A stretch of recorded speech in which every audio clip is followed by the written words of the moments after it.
नमस्कार। मैं आप लोगों को नहीं सुन पा रहा हूँ। फेसबुक लाइव कार्यक्रम में मैं डॉक्टर नीरज दैया आप सभी का हार्दिक स्वागत करता हूं। आज यशस्वी कवि कथाकार श्री सांवर दैया जी की 28वीं पुण्यतिथि पर हम उनके स्मरण में उनके साहित्य लेखन और कुछ व्यक्तिगत सार्वजनिक जीवन के जो किस्से कहानियां रचनाएं आप जानते हैं उन पर बात करने वाले हैं।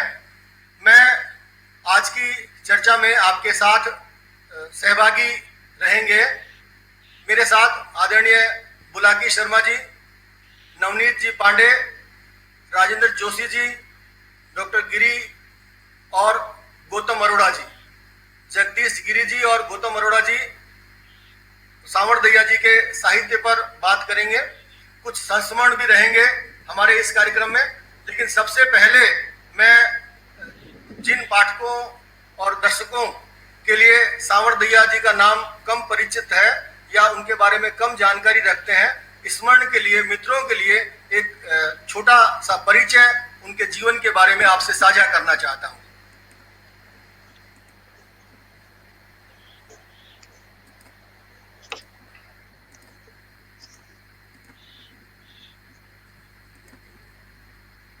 आज सांवर दैया जी की 28वीं पुण्यतिथि है। आपका जन्म 10 अक्टूबर 1948 में हुआ, निधन 30 जुलाई 1992 में। सांवर दैया शिक्षा विभाग में शिक्षक के रूप में काम करते हुए व्याख्याता हिंदी से प्रधानाध्यापक और उसके बाद जीवन के अंतिम वर्षों में शिक्षा निदेशालय प्राथमिक एवं माध्यमिक विभाग के प्रकाशन अनुभाग में उप जिला शिक्षा अधिकारी के पद पर कार्य करते हुए शिवरा और नया शिक्षक के संपादक रहे और 44 वर्ष की आयु में आपका निधन हुआ। आपने बीएड एमए की हिंदी साहित्य में, गुजराती भाषा में डिप्लोमा डेक्कन कॉलेज पुणे से किया। पेशे से शिक्षक रहे श्री सांवर दैया ने शिक्षक जीवन और शिक्षण व्यवसाय से जुड़ी बेहद मार्मिक कहानियां लिखी जो एक दुनिया महारी कहानी संग्रह में संकलित है। आधुनिक कहानी को आप बहुत गरिमा प्रदान करते हैं, प्रमुख हस्ताक्षर के रूप में माने जाते हैं। राजस्थानी में संवाद कहानियों के लिए भी श्री सांवर दैया का नाम उल्लेखनीय है। आपने जापानी हाइकू का सूत्रपात किया, वहीं नई कविता के लिए भी उल्लेखनीय योगदान माना जाता है। प्रयोग के रूप में कविता के क्षेत्र में गजलनुमा कविताओं को पंचलड़ी नाम दिया। राजस्थानी भाषा में व्यंग को विधा के रूप में प्रतिष्ठित करने वाले व्यंग लेखक के रूप में भी आप चर्चित रहे। 51 व्यंग नाम से पुस्तक बहुत लोकप्रिय हुई। आपकी कुछ पुस्तकें जीवन काल में प्रकाशित हुई, कुछ जीवन काल के बाद। जीवन काल में 10 पुस्तकें प्रकाशित हुई। असवाड़े पसवाड़े कहानी संग्रह, मनगत कविता संग्रह, काल और आज रे बिचे कविता संग्रह, दर्द के दस्तावेज हिंदी गजल संग्रह, आखिरी औकात हाइकू संग्रह, धरती कत्ते घुमेली कहानी संग्रह, एक दुनिया महारी कहानी संग्रह, आखिरी आंसू कविता संग्रह, एक ही जिल्द में कहानी संग्रह, एक फूल गुलाब का हिंदी में बाल साहित्य की पुस्तक, उक्रास नाम से कहानी संकलन संपादित किया राजस्थानी भाषा साहित्य एवं संस्कृति अकादमी बीकानेर के लिए। बाद में जो प्रकाशित पुस्तकें हैं उनके नाम इस प्रकार है: हुए रंग हजार कविता संग्रह, उस दुनिया की सैर के बाद हिंदी कविता संग्रह, आ सदी मिजड़ी बरे पंचलड़ी कविताओं का संग्रह, 51 व्यंग, पोथी जिसी पोथी संवाद कहानियों का संग्रह, स्टेच्यू नाम से एक निबंध संग्रह जो अनिल जोशी के गुजराती निबंधों का राजस्थानी अनुवाद साहित्य अकादमी से प्रकाशित हुआ। एक दुनिया महारी का अनुवाद, एक दुनिया मेरी भी हिंदी कहानी संग्रह अनुवाद के रूप में साहित्य अकादमी से प्रकाशित हुआ। और 2018 में श्री बुलाकी शर्मा के संपादन में उनका कहानी संग्रह छोटा छोटा सुख दुख प्रकाशित हुआ। आपको जीवन काल में राजस्थान साहित्य अकादमी संगम Udaipur, Marwari Sammelan Bombay, Rajasthani Graduate National Service Association Bombay, Rajasthani Bhasha Sahitya एवं संस्कृति अकादमी बीकानेर और साहित्य अकादमी नई दिल्ली से 1985 में एक दुनिया महारी कहानी संग्रह के लिए पुरस्कृत किया गया। उसके बाद नगर विकास न्यास बीकानेर से टेसीटोरी गद्य पुरस्कार और राजस्थानी भाषा साहित्य एवं संस्कृति अकादमी बीकानेर से गणेशी लाल व्यास उस्ताद पद्य पुरस्कार हुए रंग हजार कविता संग्रह पर दिया गया। उनकी रचना का विचारों का एक अंश मैं चाहता हूं, मैं अपने आसपास बिखरी दुनिया में से विषय को चुनने वाली आंख के सहारे शब्दों की यात्रा करता चला जाऊं। अपने पूर्ववर्ती लेखकों द्वारा रचित दुनिया में मैं भी कुछ जोड़ सकूं। एक बहुत छोटा हिस्सा ही क्यों ना हो वह, लेकिन हो।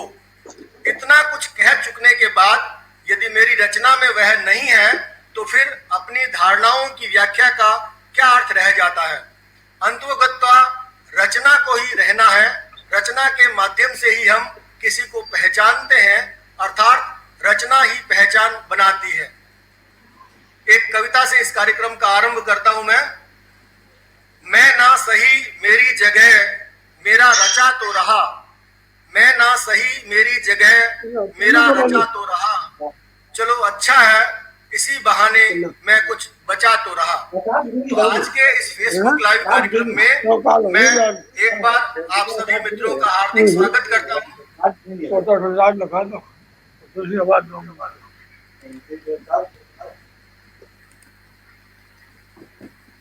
हमारे साथ हैं बुलाकी शर्मा जी, नवनीत जी पांडे, राजेंद्र जोशी जी, जगदीश जी गिरी और भाई गौतम अरोड़ा। मैं आज के कार्यक्रम में सबसे पहले भाई गौतम अरोड़ा जी से आग्रह करता हूं कि वे अपने विचार, अपने अनुभव साझा करें। गौतम अरोड़ा जी। आदरणीय श्री गौतम जी। हाँ जी भैया की स्मृति शेष में आयोजित आज कार्यक्रम आज उनकी 28वीं पुण्यतिथि है और इस कार्यक्रम में मुझे बोलने का मौका मिल रहा है। और सबसे पहले मैं आदरणीय श्री सांवर जी को नमन करते हुए याद करता हूं और आप सभी मित्रों का लाइव कार्यक्रम में जुड़ने के लिए धन्यवाद और आप सभी का मैं हमारी ओर से सांवर जी दैया का पूरा परिचय अभी नीरज जी ने हमारे सामने रखा। सांवर जी 10 अक्टूबर 1948 को आपका जन्म हुआ और 30 जुलाई 1992 को आप में छोड़कर चले गए और मात्र 44 वर्ष की अल्पायु में हमने हिंदी और राजस्थानी के इस प्रबुद्ध लेखक को खो दिया। सांवर जी आधुनिक राजस्थानी कविता के स्तंभ तो थे ही, उन्होंने आधुनिक राजस्थानी कविता को एक नई पहचान दी, एक नई शैली दी। साथ ही साथ राजस्थानी के अंदर वो व्यंग विधा के साथ साथ गजल विधा के लिए भी जाने जाते हैं। वो एक बहुत अच्छे गजलकार थे। उन्होंने व्यंग लिखे, उन्होंने कहानियां लिखी और उतने ही बढ़िया वो कवि भी थे।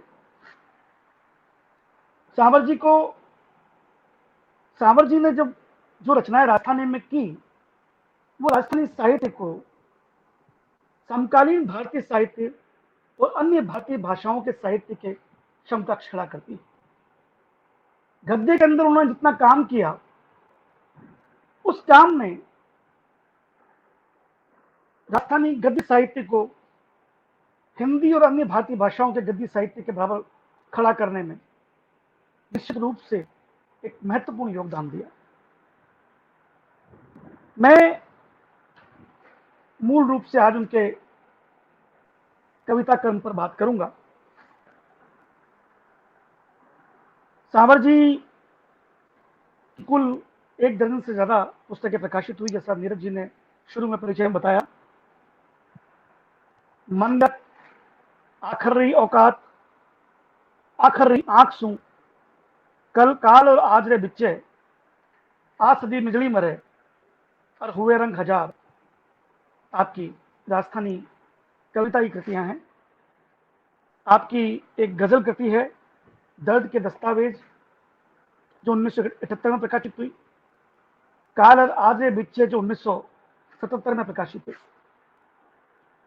मनगत काव्य संग्रह जो है, उसमें उन्होंने लोक कथाओं के रूप में प्रयोग किए।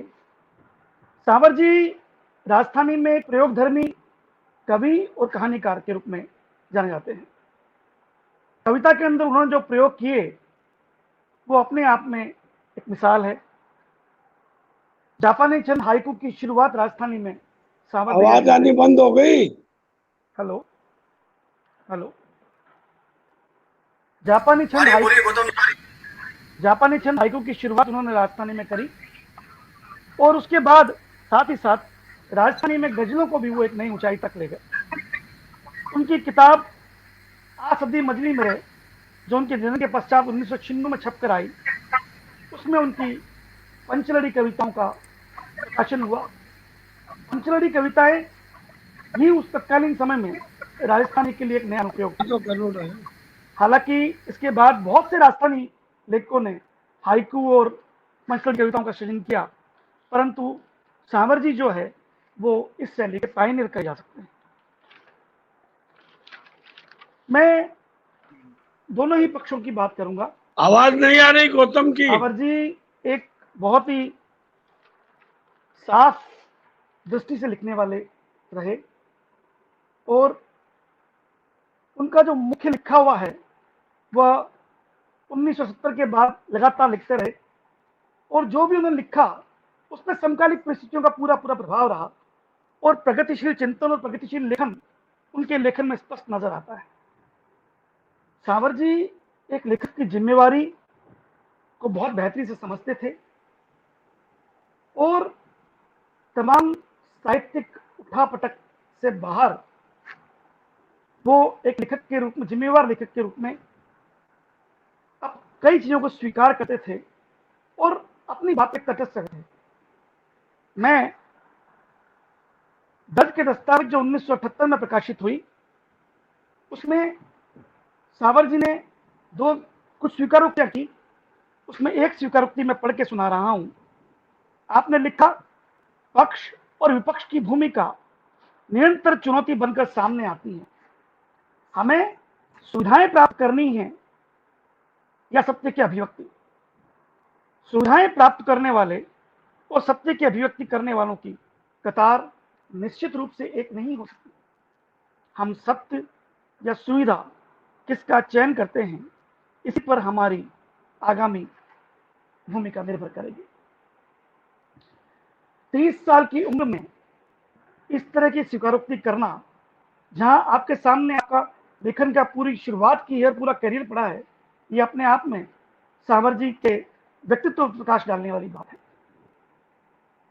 सावर जी ने इसी किताब में नीचे लिखा कि मैंने गजलें लिखी है, मैं गजल पेश नहीं कर सकता, गजल पढ़ सकता हूं। तो इस तरह की स्वीकारोक्ति, इस तरह की ईमानदारी, लेखन में इस तरह की साध हुई, सावर दैया को सावर दैया बनाती है।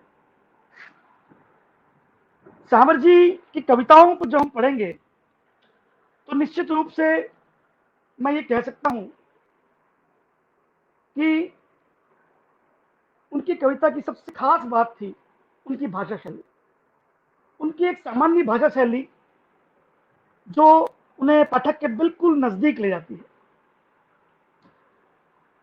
टकसाली और क्लिष्ट भाषा से परहेज करते हुए सावर जी ने लोक भाषा और अपने आसपास की बोलचाल की भाषा में सृजन किया और यही कारण है कि सावर जी की विशिष्ट भाषा शैली सावर जी को पाठक के बहुत करीब ले गई और बहुत ही अल्प आयु में वो एक लोकप्रिय लेखक के रूप में स्थापित हुए। मैं जो उन्होंने जापानी छंद लिखे उसमें से हाइकू एक दो पढ़ के सुनाना चाहूंगा, जिससे जो उनकी भाषा शैली है वह देखिए आप कि कितनी सामान्य, कितनी सरल भाषा शैली में उन्होंने हाइकू लिखे। सिर्फ छोटी सी पंक्ति के अंदर कितना कुछ किया जाते हैं ये हाइकू। उड़ो जीनो चिड़ी आवे और कहवे पिंजरो मौत। चिड़ी आवे और कहवे पिंजरो मौत। रोजी ना फटे उम्र डायरी सुन सांस रो पाने। रोजी ना फाटे उमर डाई सुन सास रो पानो। ये छोटे छोटे जो हाइकू हैं वो अपने आप में एक, इनकी लेंथ बहुत बड़ी है। ये राजस्थानी कविता के अंदर जो नया अनुप्रयोग हुआ, ये जो नवाचार उस समय हुआ, वो कुछ शब्दों में कही जाने वाली बात है जो बहुत ही बड़ी लेंथ अपने आप में लिए हुए है। तावड़ो अच्छो मारे पगा तो पड़िया छिया में छाला। तावड़ो अच्छो मारे पगा में पड़िया छिया में छाला। तो ये जो भाषा शैली है, ये अपने आप में सामर जी की अपनी विशिष्ट भाषा शैली है, जो एक बहुत ही सामान्य भाषा, लेकिन भाषा के साथ साथ अगर हम तत्व पे जाएंगे, अगर हम चिंतन पे जाएंगे, तो सामर जी की कविता में हमेशा आम आदमी, अपने आसपास का आदमी मौजूद रहा है। अगर उनका कहानी संग्रह है एक दुनिया हमारी, उसमें उन्होंने अपने शिक्षक जीवन से जुड़ी बहुत सारी कहानियां शामिल की। ठीक इसी प्रकार उनके कविता संग्रहों में उन्होंने हुए रंग हजार और काल और आज बीचे जैसे कविता संग्रहों में अपने आसपास के आदमी की पीड़ा को अपने शब्दों में पिरोया। बहुत ही झीनी महीन भावनाओं को शब्दों में उकेरा और वो साधारण शब्दों में पिरोया जो पाठक तक सीधा पहुंचा। जिस व्यक्ति की पीड़ा थी, उस व्यक्ति तक पीड़ा बड़े सरल शब्दों में पहुंची।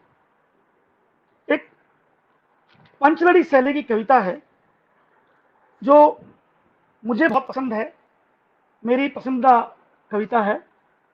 और मुझे याद है, चूंकि सावर जी मेरे पिता पारस जी के अभिन्न मित्रों में से थे, तो मेरी 15 साल की आयु में ही डाकिए ने सावर जी से मेरा परिचय करा दिया था। सावर जी की चिट्ठी आती, शाम को जब पारस जी घर लौटते तो मैं चिट्ठी उनके हाथ में अक्सर फैलाया करता था और मुझे इसी भांति सावर दैया का परिचय हुआ। मेरी उम्र उस समय 14-15 साल रही होगी। साहित्य में थोड़ा थोड़ा पढ़ना लिखना ही सामान्य रूप से शुरू किया होगा। तो पिता के मित्र के रूप में सावर जी से मेरा परिचय हुआ और जैसे जैसे मेरी रुचि साहित्य में बढ़ती गई, मैं साहित्यकार सावर दैया से मिलता गया। और जब यह कविता संग्रह छप कर आया और नीरज जी ने पारस जी को भेजा, तो मुझे अच्छी तरह याद है ये कविता पारस जी ने मुझे पढ़ के सुनाने के लिए बोली थी और मैंने वही कविता उस समय पढ़ी थी। तो मैंने उसी कविता को उनको याद करते हुए यहाँ चुना है। आ बाता में है गुण बाबा, आ बाता में है गुण बाबा, तू की तो मारी सुन बाबा। आ बाता में है गुण बाबा, तू की तो मारी सुन बाबा। बारी तो बस मोठारी है, बारी तो बस मोठारी है। पीछे लाई गुण बाबा, पीछे लाई गुण बाबा। ते आंगलियां हाथ सु न्यारी और रोड़ो लायो गुण बाबा। ते आंगलियां हाथ सु न्यारी और रोड़ो लायो गुण बाबा। काई मैं और काई ओ भगत, काई मैं और काई ओ भगत। पाछो कुण आसी सुन बाबा, पाछो कुण आसी सुन बाबा। माटी रो उछालो नहीं दबे, माटी रो उछालो नहीं दबे। अब सेवट तू आ सुन बाबा, अब सेवट तू आ सुन बाबा। तो ये जो कविताएं हैं, इसमें मरुदरा की माटी की महक है, मरुदरा के आसपास का परिदृश्य है और छोटी छोटी चीजों को बहुत ही सामान्य शब्दों में पिरो करके पाठक के नजदीक ले जाया गया है। सावर जी एक बहुत अच्छे व्यंगकार थे। 51 व्यंग उनकी पुस्तक छप के आई और जो उनके व्यंगकार का चरित्र था, जो एक व्यंगकार की रूप था और जो कहानीकार का रूप था, वो उनकी कविताओं में भी स्पष्ट रूप से देखने को मिलेगा। थोड़ी सी हवा लागी है, थोड़ी सी हवा लागी है, बिया आदमी और सागी है। थोड़ी सी हवा लागी है, बिया आदमी और सागी है। तो ये जो कविता है, ये व्यंगकार सावर दैया को उनकी कविता में परिलक्षित करती है। एक पुस्तक छपी 1989 के अंदर, 1989 के अंदर राजस्थानी तत्कालीन राजस्थानी साहित्य संगम, जो बाद में राजस्थानी अकादमी के रूप में बना, उस समय रावत जी सारासत उसके चेयरमैन थे और आई.के. शर्मा के अनुवाद और संपादन में कंटेम्प्रेरी राजस्थानी पोइट्री के नाम से एक राजस्थानी कविता संग्रह छपा, जिसमें राजस्थानी कविताओं का अंग्रेजी अनुवाद था। उसकी संपादक की भूमिका में आई.के. शर्मा लिखते हैं, Savardiya predicts the elite who do not see the obvious and refuse to see beyond their doorstep.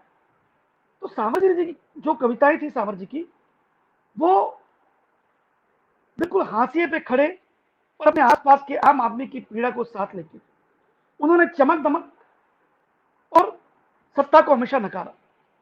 उनकी कविताओं में एक आम आदमी और उसकी पीड़ा हमेशा जिंदा रही और वो आम आदमी की पीड़ा की आवाज भी बने। आम आदमी के मैं कह सकता हूं कि काल और आज वे बिच्चे और हुए रंग हजार की कविताएं, जिसे आप किसी भी भाषा में पढ़ेंगे तो बहुत ही सहज होगी। ये कविताएं जो है वो आम आदमी के दैनिक संघर्ष के दस्तावेज हैं। आम आदमी के दैनिक संघर्ष को वो इन कविताओं के माध्यम से पटल पर रखते हैं। एक कविता है जिसका हिंदी अनुवाद मैं आपके सामने रखूंगा। पलस्तर उतरती दीवार पर, कविता का शीर्षक है नव वर्ष पर। पलस्तर उतरती दीवार पर लटकाया जब नया कैलेंडर, छाती के सामने आकर खड़े हो गए 365 दिन। छाती के सामने आकर खड़े हो गए 365 दिन। मेरी रोज छुलती सांस जानती है, मेरी रोज छुलती सांस जानती है, कैसे कटता है एक एक दिन, कैसे कटता है एक एक दिन। पिछले साल न होली दिवाली लापसी, न सावन में सातू, ऋतुएं बदली और हमने भोगे परिणाम। मुट्ठी पर लोगों की झूठी बातों में आया वह हरामी हाड़ हर्ष। मुट्ठी पर लोगों के झूठी बातों में आया वह हरामी हाड़ हर्ष। कभी नहीं आकर खड़ा हुआ मेरे आंगन में, कभी नहीं आकर खड़ा हुआ मेरे आंगन में। आज से फिर मैं हूं और मेरे सामने है ये 365 दिन। आज से फिर मैं हूं और मेरे सामने है ये 365 दिन। तो ये जो कविताएं हैं ये मध्यम वर्ग की आवाज है। ये मध्यम वर्ग आम व्यक्ति के दैनिक संघर्ष के पीड़ा के दस्तावेज है। और ये कविताएं जो है वो सावर जी के संपूर्ण व्यक्तित्व को सामने लेकर आती है। 1970 से 1990 का दशक राजस्थानी कविता में प्रगतिशील और मार्क्सवादी चिंतन से प्रभावित दौर रहा है।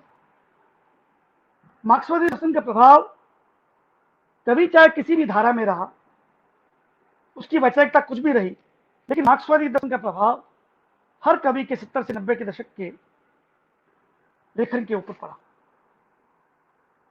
और यही मार्क्सवादी चिंतन का प्रभाव राजस्थानी कवियों पर भी स्पष्ट रूप से देखने को मिलता है। और इस प्रभाव ने सावर जी की कविताओं में भी विद्रोह के सुर दिए। वो सावर जी की ये कविताएं जो है, इन्हें आप किसी भी भाषा में पढ़ेंगे, उनकी भाषा शैली इतनी सहज थी कि हर भाषा में कविता और पीड़ा वहीं की वहीं खड़ी रहती है। अगर उस कविता में चुनौती है तो वह हर भाषा में समान रूप से सामने आती है। सावर जी ने एक कविता लिखी थी, कोयल तो कालो कोनीब है। उसकी अंतिम 4 पंक्तियां मैं सुना रहा हूं। जो तत्कालीन दौर पे, जो 70 से 90 का जो दौर रहा, 70 से 80 का जो दशक रहा, उस दशक का जो साहित्य के अंदर जो प्रभाव रहा उस दशक का, उसको परिलक्षित सावर कविताओं में होता है। तो वह यह है, you may be genuine diamond, you may be A genuine diamond, A genuine graphite, but I am also from the carbon group. I am also of the carbon group. Listen, listen, I am coal. And remember, no coal is so black. No coal is so black that it never turns red, even so little. तो आज की ये जो एक कविता के अंदर जो एक विद्रोह है, जो एक ललकार है, ये उस दौर का प्रभाव सावर जी की कविताओं में है और सावर जी ने अपनी इन कविताओं में जो है वो न सिर्फ आम आदमी की पीड़ा को पिलाया, परंतु उसकी तरफ से जो एक दमनकारी वर्ग था उसको भी ललकारा, उसको भी जो है वो उन्होंने पूरी तरह से चुनौती दी। अब मैं अपनी बात को कुछ शब्दों में विराम दूंगा, थोड़ी देर बाद मैं एक दो बातें और रखना चाहता हूं। मैं सावर जी के इसी क्रम में बात करूंगा। राजस्थानी में राजस्थान साहित्य अकादमी के एक पुस्तक निकाली और पुस्तक के संपादक पारस जी लिखते हैं, कविता का सृजन अपने भाषा संस्कार, संवेदनाओं के गहरे अंतर संबंधों और आर्थिक सामाजिक बदलावों से गहरा जुड़ा होता है। वक्त के साथ बदलते हुए सामाजिक हालात और गहरे संवेदनात्मक जुड़ाव के माध्यम से साहित्य के मापदंड और कसौटियां बदलती रहती है। और ये कसौटी जो है, ये जो मानदंड है, ये जो संवेदन और भाषा संस्कार जो है, वो सावर जी की कविताओं में स्पष्ट रूप से समझ में आते हैं, स्पष्ट रूप से दिखाई पड़ते हैं। नंद भारद्वाज जी ने अपनी पहली पुस्तक अंधार भक्त की भूमिका में जब उन्होंने ये सवाल किया मैं कविता क्यों लिखूं, तो उसी के जवाब में वे लिखते हैं, ये भूमिका बाद में साहित्य आलोचना आधारभूमि में भी छपी है। वो कहते हैं, ऐसा कह सकते हैं कि प्रतिक्रिया प्रकट करना इंसान का बुनियादी स्वभाव है, एक सहज मानव वृत्ति, और मानवीय संवाद के अनेक रूपों के बीच कविता भी इंसान के संवेदनशील स्वभाव की खास उपज होती है। सावर दहिया की कविताएं उनके इसी संवेदनशील मनोवृत्ति के कारण उन्हें पाठक के बेहद नजदीक ले जाती है, क्योंकि लेखक को सबसे पहले उससे आसपास का पाठक पढ़ता है। अगर लेखक को कोई सबसे पहले लेखक की कविता में कोई जीता है, कोई अपनी बात रखता है, किसी की पीड़ा परिलक्षित होती है, तो उसके आसपास के परिदृश्य की होती है। और सावर जी के जो ये मुख्य कविता संग्रह जो है, काल आजरे बिच्चे, मनगढ़, जब छप के आए तो ये वही 70 से 80 का दौर था जब पूरे भारतवर्ष में आर्थिक और राजनीतिक उठापटक अपने शीर्ष पर था। तो उसका प्रभाव जो है वो सावर दहिया की कविताओं में स्पष्ट रूप से सामने नजर आया। और मैं अपनी बात के अंत में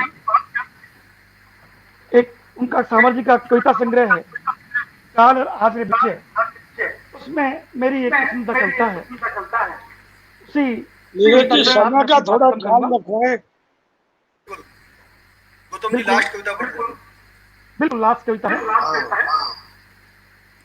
अच्छा आगे उबा है कई लोग, ऐ लोग जिका रहे आलीशान बंगला में, आ रहे कमरे में हुए प्रसाद करती रोशनी, मखमली गद्दा, हल्की हल्की सोरम, भरवा दी वाली डील है ही प्रपलाद करती रोशनी लारे भजो, तद भी जटे भी मिले है मुड़कर जोड़ो हाथ, पणे थारे पणे मारे थारे मुंडे माथे लाश, थाने लारे भी उबा है कई, थारे लारे भी उबा है कई लोग, ए लोग जिका रवे घासफूस आई छान में, जटे बापरोड़ी रवे बदबू और सील, आंधी रे थपेड़ा सु उड़ जावे छान, सासारो आवणो जावणो लागे अणखावणो, थारे लारे उबा है लोग, थारी टांग टांग टांग न थारे बरोबर पूगणो चावे,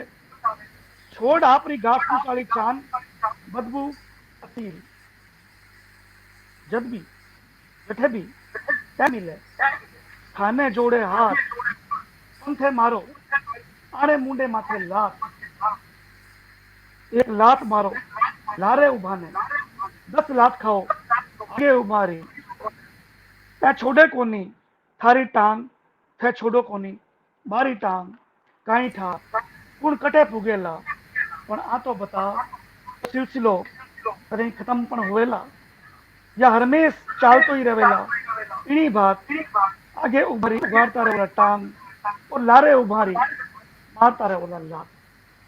तो समझ लिया कि जो कविताएं हैं ये आज के इस दौर में भी उतनी ही प्रासंगिक है जितनी उस दौर में हुई। और यही कारण है कि जो सावर दरिया को राजस्थानी के बाकी कवियों से एक अलग खड़ा करती है कि सावर दरिया की उस दौर में 70 से 80 के दशक में लिखी हुई तमाम कविताएं आज भी उतनी ही प्रासंगिक है जितनी उस दौर में हो। इसी के साथ मैं सावर जी का स्मरण करते हुए नमन करता हूँ और नीरज जी से निवेदन करता हूँ कि वे मेरा बाकी साथियों को बुलाएं। गौतम जी ने सावर दरिया जी के साथ उनके पिता श्री पारस अरोड़ा जी के जो आत्मीय संबंध रहे, उन संबंधों के द्वारा जो कुछ उन्होंने जीवन में देखा वो हमसे साझा किया। साथ ही उनकी कविताओं के हिंदी अनुवाद, अंग्रेजी अनुवाद पर चर्चा की। अब मैं आग्रह करूंगा डॉक्टर जगदीश गिरी जी से कि सावर दरिया जी की कहानियों पर वे चर्चा करें। भाई जगदीश गिरी जी। टाइम का पता करो, टाइम का थोड़ा सा ध्यान रखो। 10 हाँ, क्योंकि मैं अभी 15 मिनट में अपनी बात खत्म करूंगा नवनीत जी। 20 मिनट पूरे ले लिए इन्होंने। हाँ, जी सही कह रहे हैं। मेरे लिए जो समय है वो बता दीजिए। मुझे लगता है 15 मिनट अधिकतम समय लूंगा मैं, और आप कहें तो मैं इसको कम कर सकता हूँ।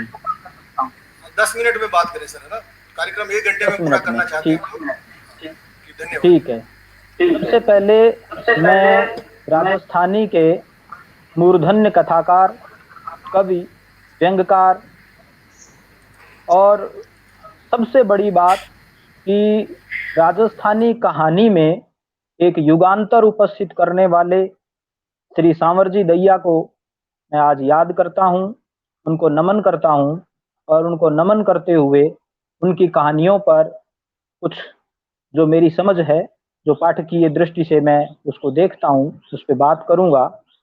और कोशिश करता हूँ कि उनकी कहानियों पर जो अब तक बात हुई है उससे हट करके अगर मैं 2 बात कह पाया तो मुझे लगता है कि हम आज सांवर जी के प्रति एक सच्ची श्रद्धांजलि अर्पित कर सकेंगे। मित्रों, सांवर जी का जो जन्म है वो 1948 का है और बहुत ही सीमित समय उनको मिला। प्रकृति ने उनको इतना कम समय दिया कि इतने कम समय में उन्होंने जो लिखा उसे देख करके वाकई हैरत भी होती है और बहुत गर्व भी होता है कि हमारे राजस्थानी में ऐसे साहित्यकार भी हैं, हमारे अपने इलाके में ऐसे साहित्यकार रहे हैं जिनका लेखन किसी भी विश्व के किसी भी बड़े रचनाकार के मुकाबले कम करके नहीं आंका जा सकता। और 44 वर्ष की उम्र लेखन की दृष्टि से कोई बहुत ज्यादा लंबा वक्त नहीं होता है। ऐसे गिने चुने उदाहरण हैं, कम लोग हैं जिन्होंने इतने कम समय में इतना महत्वपूर्ण लिखा है। मोटे तौर पे राजस्थान में हम रांगे राघव को इस तरह से याद करते हैं। इसी तरह से हालांकि प्रेमचंद ने भी बहुत लंबी उम्र नहीं पाई, वो लगभग कम समय ही उनको मिला। तो ये कुछ बड़े रचनाकार कम समय के बावजूद भी इतना बड़ा काम कर जाते हैं कि आने वाली पीढ़ियों के लिए कोई प्रेरणा स्रोत की तरह तो काम करते ही हैं, और साथ ही साथ एक ऊर्जा हमारे भीतर भरते हैं कि अगर कोई व्यक्ति काम करना चाहे, उसके पास लगन हो, प्रतिबद्धता हो, तो बेहतरीन काम कर सकता है।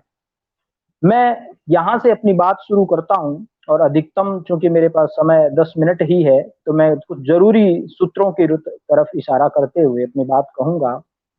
1948 में सांवर जी का जन्म होता है, 47 में देश आजाद हुआ, और ये आजादी के तुरंत बाद जन्म लेने वाली पीढ़ी के लोगों में शामिल हैं जिन्होंने इस देश को बनते हुए देखा। आजाद भारत में सांस लेते हुए वो जब बड़े हो रहे होंगे, उस दौर में उनके आसपास के माहौल में उन्होंने देखा होगा कि आजादी के बाद एक लोगों के चेहरे के ऊपर एक खास तरह का हर्ष है, संतोष है, या खास तरह की इच्छाएं हैं। उन्हें लगता है कि जल्द ही वे इच्छाएं हमारी पूरी होंगी। इस तरह के माहौल में वे बड़े हो रहे होंगे। लेकिन जैसा कि वो आगे चल करके उनकी गजलों का जो संग्रह आया, उसकी भूमिका में लिखते हैं कि कि आजादी के 30 वर्ष बाद भी ऐसा कुछ हुआ नहीं। कोई आमूल चूल बदलाव जैसा कि उम्मीद की जा रही थी ऐसा हुआ नहीं। इसका मतलब उनका जो लेखकीय वक्त जो व्यक्तित्व बनता है, जो परिवेश जिस परिवेश में वे बड़े हो रहे हैं, वो परिवेश एक तरह के टूटते हुए सपनों का, जो सपने उन्होंने जो आसपास के माहौल में उन्होंने पलते हुए देखे, उन्हीं सपनों को वो टूटते हुए देख रहे होंगे। इसीलिए मित्रों, जब हम उनकी कहानियों को पढ़ते हैं तो आप देखेंगे कि उनकी कहानियों में एक खास तरह का, जिसे कहीं कहना चाहिए कि एक खास तरह की क्रांतिकारिता नजर आती है उनके लेखन में। वो चली आती हुई सारी परंपराओं को, वो चली आते हुए सारे शिल्प के विधानों को तोड़ करके एक नए तरह का शिल्प और एक नए तरह का कथ्य लेकर के सामने आते हैं, और उसके भीतर एक बारीक व्यंग और एक आक्रोश का स्वर लगातार आपको सुनाई देता है। ये व्यंग और ये आक्रोश उस तत्कालीन परिवेश से निर्मित होता है, ऐसा मुझे लगता है। 1975 में जो पहला संग्रह प्रकाशित हुआ, असवाड़े पसवाड़े, पहले ही संग्रह की पहली ही कहानी जिसका उल्लेख मैंने एक लेख में किया, मैं जब उस कहानी को पढ़ता हूं तो मुझे लगता है कि सांवर दैया एक अलग परिवेश के कथाकार हैं। इससे पहले राजस्थानी कहानी में इस तरह की क्रांतिकारिता एकदम से नजर नहीं आती है। ये कहानी की शुरुआत ये होती है कि क्या आप चाहते हैं कि मैं आपको भी कहानी सुनाऊं। इसका मतलब उन्हें लगता है कि ये वक्त कहानी सुनाने का नहीं है। कहानी, जिस तरह की कहानियां सुन करके हम लोग सपनों में खोते रहे हैं, और अक्सर हमारे यहाँ तो कहानियां भी रात के वक्त कही जाने वाली लोक कथाओं की परंपरा वाले हम लोग हैं, और कहानी सुन करके अक्सर लोग सो जाया करते हैं, सोते थे। उन्होंने इस बात को एकदम से सिरे से बदलते हैं, और वो 15वीं शीर्षक जो उनकी कहानी है, मुझे लगता है वो अपनी कहानी कला और कहानी को लेकर के जो प्रयोग वो कर रहे हैं, उस प्रयोगों की पैरवी कर रहे हैं, और कहते हैं कि मैं कहानी सुनाऊं, ये क्या ठीक होगा, मैं आपको कहानी क्यों सुनाऊं। लेकिन आगे चल करके जो कहानी का ट्रीटमेंट है वो भी, हालांकि वो कहानी कला के ऊपर ना होकर के आगे एक कथ्य में तब्दील होता है, वो एक कथ्य भी उतना ही क्रांतिकारी है।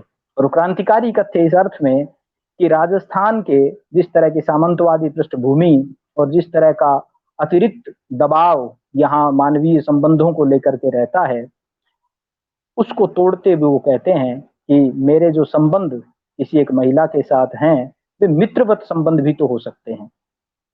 ये मित्रवत संबंध महिला के साथ होना और एक महिला का अपने पति के साथ निभाव नहीं होने से अलग होकर के एक स्वतंत्र व्यक्तित्व उसका डेवलप होना, ये दोनों बातें कहानी कला की दृष्टि से भी और कहानी के तथ्य की दृष्टि से भी क्रांतिकारी है। और ये क्रांतिकारिता उनके भीतर जो एक आक्रोश हल्का जिसके मैं बात कर रहा हूँ, वह आक्रोश भी उसमें प्रकट होता है। वो आसपास के माहौल पे कड़ी टिप्पणियां करते हैं कि तुम जैसे लोग जो हर महिला और पुरुष के संबंध को एक खास दृष्टि से देखने के आदी हो, वो नहीं समझ सकते कि कोई स्वस्थ संबंध भी स्त्री और पुरुष के बीच में हो सकता है। तो मुझे लगता है कि इस कहानी, पहले संग्रह की पहली ही कहानी इस तरह से बनती है, और ये बनते हुए हम लोगों को एक नए माहौल में कहानी पढ़ने की एक नई तकनीक की तरफ भी ले जाती है, और वो हमें सिखाते हैं कि अब कहानी को इस नए तरीके से लिखा और पढ़ा जाएगा।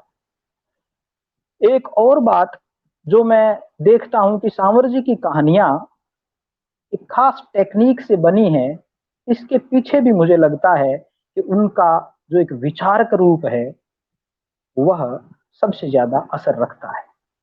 सांवर जी कहानी केवल कहानी कहने के लिए नहीं कर रहे हैं। ज्यादा स्पष्ट रूप से मैं कहूं कि वे इस तरह से कहानी नहीं कह रहे हैं कि उन्हें मनोरंजन करना है, या कि कुछ सामाजिक संदेश उनको दे देने हैं, या कुछ खास तरह की जो चली आती हुई परिपाटी है उसमें कि दहेज प्रथा का विरोध कर देना है, बाल विवाह का विरोध कर देना है, इस तरह के रूढ़ विषयों के ऊपर वो कहानी नहीं कहना चाह रहे हैं। उनकी कहानियां एक शुद्ध विचार उनके भीतर कहीं पनपता है और उस विचार को वो अपनी कहानियों के माध्यम से सटीक तरीके से, एकदम पिन पॉइंट तरीके से अभिव्यक्त करना चाहते हैं। इसलिए वो कहानी का एक खास पैटर्न चुनते हैं और वो पैटर्न क्या है कि उसमें सीधे सीधे कोई कथानक नहीं है। कथानक आपको पहली पंक्ति से आखिरी पंक्ति तक कहानी का कोई खास बना बनाया ढांचा जिसमें कि कहानी विकसित होती हो, कि वो आरंभ है और उसके बाद उसका चढ़ाव है और अंत में उतार है, इस तरह के जो 5 स्टेप कहानी के, जो परंपरागत कहानी के थे, वो उसमें कहीं दिखाई नहीं देता है।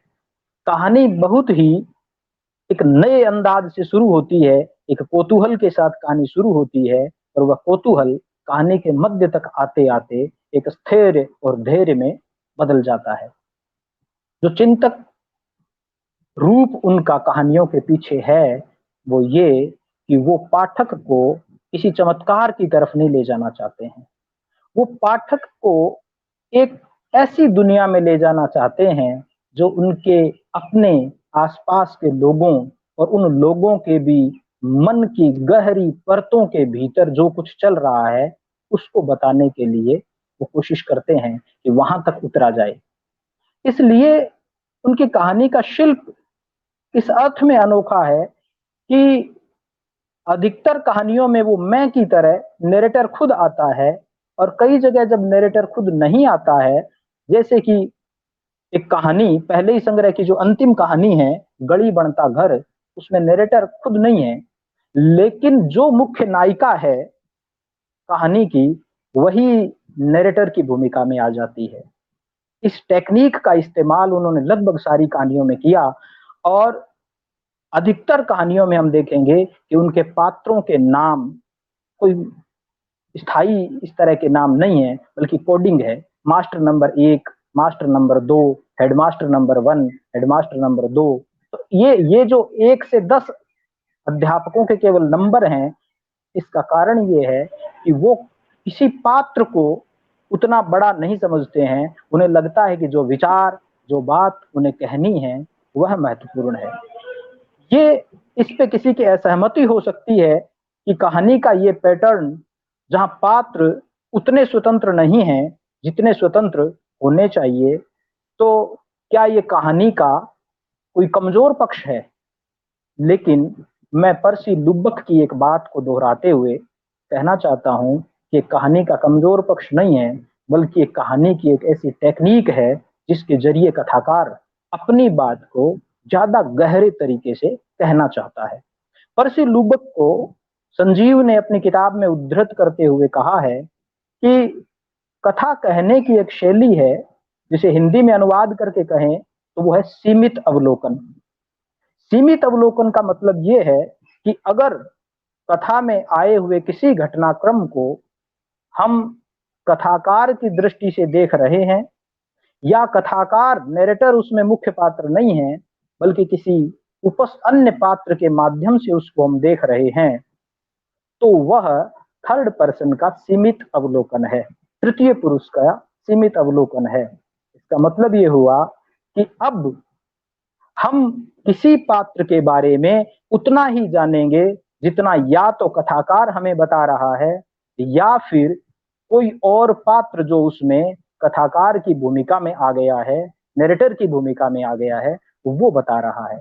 और हम कहानी में आए हुए तमाम पात्रों को केवल इसी दृष्टि से देखते हैं, कोई और दृष्टि से उनको नहीं देख सकते।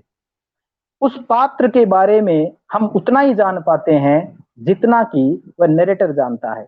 इसके अलावा उस पात्र की कोई भूमिका हमें नजर नहीं आती। जैसे कि अध्यापकों की जितनी कहानियां हैं उसमें अध्यापकों का कोई व्यक्तित्व बनता हुआ हमें नजर नहीं आता है। वे आते हैं, लगातार अपनी बात कहते हैं और एक सीमित व्यक्तित्व के द्वारा वो एक पूरी प्रवृत्ति का उद्घाटन करते हुए नजर आते हैं। यह सीमित अवलोकन की जो पद्धति है, इसी को बाद में जेरार्ड जेनेट ने एक नया नाम दिया, उसको रिप्लेस करते हुए, और कहा कि ये फोकलाइजेशन है। फोकलाइजेशन दो तरह का है, एक इंटरनल फोकलाइजेशन है, एक एक्सटर्नल फोकलाइजेशन है। तो ये जो पहली पद्धति है जो सांवरदैया जी अपनी कहानियों में इस्तेमाल करते हैं, ये इंटरनल फोकलाइजेशन है। इंटरनल फोकलाइजेशन के जरिए वो अपनी बात को कह रहे हैं, क्योंकि उनके पास एक शुद्ध विचार है। उस विचार को वो कहानी की फॉर्म में इस तरह से लाते हैं कि सामने वाला एक आनंद लेते हुए भी व्यंग की मार से अपने आप को बचा न पाए। यानी एक बारीक बदलाव अपने भीतर पाठक महसूस करे, जबकि कहानी खत्म हो तब तक उसे अपने भीतर मामूली ही सही, हल्का ही सही एक परिवर्तन महसूस हो। इसलिए वो कभी भी अपने पात्रों को ढीला नहीं छोड़ते हैं। उनके पात्र जबरदस्त कसे हुए पात्र हैं। इसी तरह एक और बात जो कहानी में लेकर के आते हैं सांवर जी, उस बात को भी कि वो कथानक के अंत में जाकर के कई बार पाठक को निराशा हो सकती है कि कहानी यूं अचानक रुक कैसे गई। इसका कारण ये है कि कहानी का बना बनाया जो ढांचा चला आ रहा था, उस ढांचे को तोड़ देते हैं और उसमें हर एक वाक्य, यानी पहले वाक्य से लेकर के अंतिम वाक्य तक सारे ही वाक्य महत्वपूर्ण है। उन वाक्यों, उन शब्दों के गठन में, जिसे अंग्रेजी में कहते हैं स्ट्रक्चर में, उस स्ट्रक्चर में ही कहानी है। कहानी के अंत में चमत्कार की उम्मीद करना और अंत में कहानी को कि अंत में कहानी बनेगी, ऐसा कुछ होता नहीं है। और वो कहानी शुरू से आखिर तक एक खास तरह के प्रभावान्वित में पाठक को बांधती है और बांधते हुए ही उसको अंतिम जगह ले जाकर के एक ऐसे स्थान पे ले जाकर के छोड़ती है कि जहां पाठक के लिए बहुतेरा स्पेस होता है कि अब वो सोचता रहे कि आगे क्या हुआ। ये भी अद्भुत टेक्निक थी जो राजस्थानी कहानी को हिंदी और अन्य भारतीय भाषाओं के मुकाबले में खड़ा करती है। नई कहानी में, हिंदी की नई कहानी में इस तरह के अनेक प्रयोग हो रहे थे और सांवर जी चूंकि बहुत ही सजग कथाकार हैं, धरती कदताई घुमेली जो कहानी है, उस कहानी को अगर आप देखेंगे और वह जो पूरा संग्रह है उसकी भूमिका में अगर आप देखेंगे तो साफ कहते हैं कि हमें दूसरे देशों की कहानीकारों और उनकी कहानियों के बारे में भी जागरूक रहना पड़ेगा। इसका मतलब ये नहीं है कि हम उनकी नकल करने लगे, लेकिन हमें ये तो मालूम होना ही चाहिए कि वहां अपने परिवेश को वह कहानी कैसे अभिव्यक्त कर रही है। दुनिया जब ग्लोबल हो गई है, दुनिया जब छोटी हो गई है, तो हम और छोटे होकर नहीं रह सकते। ये वाक्य लगभग इसी तरह का वो कहते हैं और वो बड़ा महत्वपूर्ण है। इसलिए हम देखेंगे कि उनकी जो कहानियां हैं वो बिल्कुल जैसे धरती कत्ताई घुमेली कहानी पढ़ते हुए हमें अचानक मोहन राकेश की आर्द्रा कहानी की याद हो आती है। इसी तरह से जैसे जो संवादों वाली कहानियां हम पढ़ते हैं तो आपको नए कहानीकार जो हिंदी के बड़े फलक पे लिख रहे हैं उनकी याद हो आती है। और नामवर सिंह जी ने एक जो कोट किया था, उन्होंने कहा कि आजकल एक नई टेक्निक कथाकारों में विकसित हो रही है, वो ये कि संवादों में ही कहानी बन रही है, संवाद दर संवाद दर संवाद, और उन संवादों में ही एक ऐसी कहानी बन जाती है कि कहानी खत्म होने के बाद कई बार पाठक को लगता है ये क्या था, कुछ समझ में नहीं आया, लेकिन जो कुछ था वो बड़ा अच्छा था। एक तरह की हथाई जिसको हम कह सकते हैं। ये बहुत सारी विदेशी कथाकार, विशेष करके रशियन कथाकारों के अंदर इस तरह की शैली मिलती थी और उसी तरह की शैली हमारे यहाँ सांवर जी के यहाँ थी, जो उनको एक वैश्विक कथाकार के रूप में एक बड़ी इमेज उनको देती है। ये उनकी कहानी कला के ऊपर मैं थोड़ी सी बात जो मैं करना चाहता था कि इस अर्थ में कई बार जो लोग कहते हैं कि उनकी कहानी बार बार घूम करके वहीं आ जाती है या कि उनकी कहानियों में रिपीटिशन है, असल में वो कहानी की इस कला को नहीं जानते हैं। कहानियों में रिपीटिशन नहीं है, कहानी की टेक्निक एक जैसी लगती है, लेकिन हर पात्र हर बार नए रंग ढंग से आपके सामने आता है। एक दुनिया मारी देखा जाए तो वो सारे स्कूल, सरकारी स्कूलों के अध्यापकों की कहानियां हैं, लेकिन कोई भी कहानी एक कहानी के दूसरी कहानी के पात्र मिलते नहीं हैं। तकरीबन पात्रों में आपको अलग अलग भाव भंगिमा, बारीकियां, सूक्ष्मताएं नजर आती है। हालत कहानी को अगर हम देखें हालत जो उनकी कहानी है, तो वहां के जो अध्यापक हैं वह अलग तरह के अध्यापक हैं। लेकिन अगर एक दुनिया मारी की पहली कहानी के अगर आप अध्यापक मदन को देखेंगे तो अलग तरह का अध्यापक है। उन अध्यापकों के भीतर भी आपको अलग अलग तरह के जो जो कहना चाहिए कि अलग अलग तरह के जो भंगिमाएं मिलती हैं, वे भंगिमाएं किसी कथाकार की बारीकी का सबूत है। वे भंगिमाएं इस तरह से उभर के आती है कि एक ही पात्र के भीतर कई कई तरह के उसके शेड हैं, ना कोई काला और सफेद के अंदर बांट करके उनकी कहानी के पात्र नहीं आते हैं। एक ही पात्र आपको एक बार अच्छा तो एक बार बुरा इस तरह से बनता हुआ, और कई बार अच्छे और बुरे के बीच उतरता चढ़ता नजर आता है। ये उनकी कहानियों की खासियत है। एक और बात कहकर के मैं अपनी बात खत्म करूंगा कि उन्होंने जितनी कहानियां उठाई, सारी कहानियां छोटे कस्बाई जीवन की कहानियां हैं। मध्य वर्गीय और उसमें भी निम्न मध्य वर्गीय लोग हैं, वो छोटे छोटे कस्बों के निवासी हैं। ठेठ गांव की कहानियां सांवर जी के यहाँ बहुत कम मिलेगी, और ठेठ महानगर की कहानियां भी आपको बहुत कम मिलेंगी। छोटे कस्बों की कहानियां हैं। छोटे छोटे कस्बों के लोगों के किस तरह के सपने होते हैं, किस तरह की उनकी इच्छाएं होती है, किस तरह की उनके अंदर बुराइयां होती है, किस तरह वो दूसरों के मामलों में दखल अंदाजी करते हैं, किस तरह के उनके अपने अंतर विरोध होते हैं। इन बातों को इतनी बारीकी से, इतनी सूक्ष्मता से सांवर जी कह सकते हैं। मुझे लगता नहीं है कि कस्बाई जीवन के ऊपर इतनी बारीक नजर किसी और रचनाकार की रही होगी। मेरे देखने में ऐसा नहीं आया। एक घर के अंदर रहने वाले अनेक सदस्य, उनके भीतर पर काया प्रवेश करते हुए वो उन सब के भीतर की अच्छाइयों और बुराइयों को पाठक के सामने रखते हैं।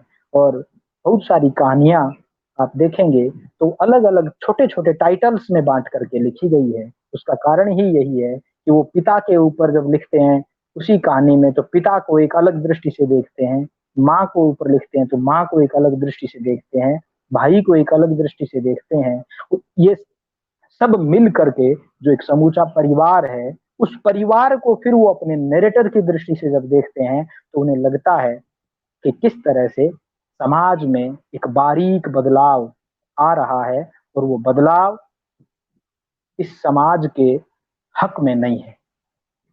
लोगों के भीतर अंतर विरोध हैं, टकराव हैं, और वो लगातार घरों जो संयुक्त परिवार थे वे टूटते नजर आ रहे हैं।